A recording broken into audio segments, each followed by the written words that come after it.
ગુજરાતમાં મેડિકલ અને ડેન્ટલના પ્રથમ રાઉન્ડ પછી 1000 પ્લસ સીટો છે તે ખાલી રહી ગઈ છે। એટલે કે જે વિદ્યાર્થીઓને પ્રથમ રાઉન્ડમાં સીટમાં અલોટમેન્ટ થયું હતું, એટલે કે એ વિદ્યાર્થીઓને મેડિકલ ડેન્ટલની કોલેજ છે મળી હતી, પરંતુ એ વિદ્યાર્થીઓએ સીટમાં એડમિશન છે કન્ફર્મ કર્યું નથી। તો એ તમામ વિદ્યાર્થીઓનું લિસ્ટ છે એ વેબસાઇટમાં અપડેટ કરી દેવામાં આવ્યું છે, અને જેટલી પણ કોલેજો છે અથવા સીટ ખાલી રહી ગઈ છે એના માટે તમે બીજા રાઉન્ડમાં કોલેજ પસંદગી છે કરી શકો છો, અને એ સીટમાં તમારો રેન્ક આવતો હોય તો તમે એડમિશન છે મેળવી શકો છો। હવે જે પ્રથમ રાઉન્ડનું જે લાસ્ટ કટ ઓફ હતું એ જોઈને અને જે સીટો ખાલી રહી ગઈ છે એ જોઈને તમે સેકન્ડ રાઉન્ડમાં કોલેજ પસંદગી કરશો તો આરામથી તમને ગવર્મેન્ટ કોટાની કે સેલ્ફ ફાઇનાન્સ કોટાની સીટ છે તે મળી જશે। હવે પ્રથમ રાઉન્ડની ખાલી જે નોન રિપોર્ટ સીટ રહી ગઈ છે અને જે પ્રથમ રાઉન્ડનો કટ ઓફ છે એ જોઈને તમારે કોલેજ પસંદગી કઈ રીતે કરવાની છે એના માટે તમે અમારા પેડ કાઉન્સેલિંગમાં જોઈન થઈ શકો છો, જેને માટે કોલેજ લિસ્ટ છે તમારા રેન્ક અનુસાર અમે જ બનાવી આપશું। તો જો તમે પેડ કાઉન્સેલિંગમાં જોઈન થવા માંગતા હોય તો ડિસ્ક્રિપ્શનમાં તમને નંબર છે મળી જશે।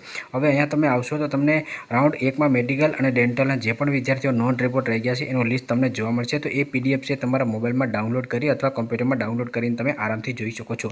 પહેલાં તમને બીજી મેડિકલ કોલેજોની ઘણી બધી સીટ છે તે જોવા મળશે। ઘણા બધી વિદ્યાર્થીઓ એ ચર્ચા કરતા હોય છે કે સર આ બીજી મેડિકલ કોલેજમાં એને સીટ મળી છે પરંતુ એડમિશન કન્ફર્મ શા માટે નથી કરતા, તો એ વિદ્યાર્થીઓને ઓલ ઇન્ડિયા કોટામાં આના કરતાં પણ સારી કોલેજ મળી જતી હોય, એમ્સ મેડિકલ કોલેજ મળી જતી હોય, તો એ વિદ્યાર્થીઓ ગુજરાતમાં કોલેજ છે અને કન્ફર્મ છે તે કરતા નથી। તો અહીંયા તમને સ્ટાર્ટિંગમાં જ બીજી મેડિકલ કોલેજ છે તે જોવા મળશે। નીચે આવતા જશો તો category wise, course wise, college wise અને જે પણ તમારો મેરિટ નંબર છે એ વાઇઝ તમને સંપૂર્ણ માહિતી છે તે જોવા મળશે। તો આમાં ગવર્મેન્ટ કોલેજની, ડેન્ટલ કોલેજની તમામ સીટો છે તમને જોવા મળશે। એકદમ તમે નીચે આવી જશો તો ટોટલ અહીંયા તમને 1169 સીટ છે તે જોવા મળશે કે આ જે સીટ છે એને તમે સેકન્ડ રાઉન્ડમાં કોલેજ પસંદગીમાં નાખી શકો છો।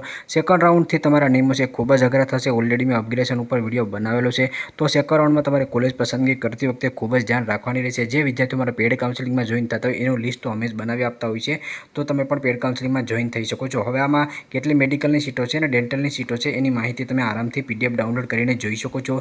જે પેડ યુઝર હશે એને સેપરેટ મેડિકલ અને ડેન્ટલનું જે લિસ્ટ હશે અમે મોકલી આપશું। તો આવી રીતે તમે ચેક કરી શકો છો અને આ કોલેજને તમે સેકન્ડ રાઉન્ડમાં રાખી શકો છો। ત્યાર પછી નીચે આવશો તો તમને જે એનઆરઆઈ કોટાની અને પીડબ્લ્યુડી કોટાની સીટો કન્વર્ટ થઈ છે એની પીડીએફ જોવા મળશે કે જે એનઆરઆઈ કોટાની સીટો એમક્યુમાં કન્વર્ટ થશે તો તમે મેડિકલમાં એમક્યુ સીટમાં પણ એડમિશન મેળવી શકો છો। તો અહીંયાથી તમને સંપૂર્ણ માહિતી મળી જશે, અને જ્યારે તમારે બીજો રાઉન્ડ ચાલુ થશે ત્યારે તમે કોલેજ પસંદગી છે તે કરી શકો છો। આગળ બીજો રાઉન્ડ ચાલુ થશે ત્યારે પણ સંપૂર્ણ માહિતી આપતો વિડીયો સાથે બનાવી દઈશ કે તમારે અપગ્રેડ માટે કન્સેપ્ટ કઈ રીતે આપવાનો રહેશે। તો ઓલરેડી મેં નિયમ ઉપર વિડીયો બનાવેલો છે એ પણ તમે જોઈ શકો છો। જો તમને અપડેટ પસંદ હોય તો લાઇક કરજો, અને ચેનલમાં ન હોય તો ચેનલને સબસ્ક્રાઈબર કરવાનું ભૂલશો નહીં।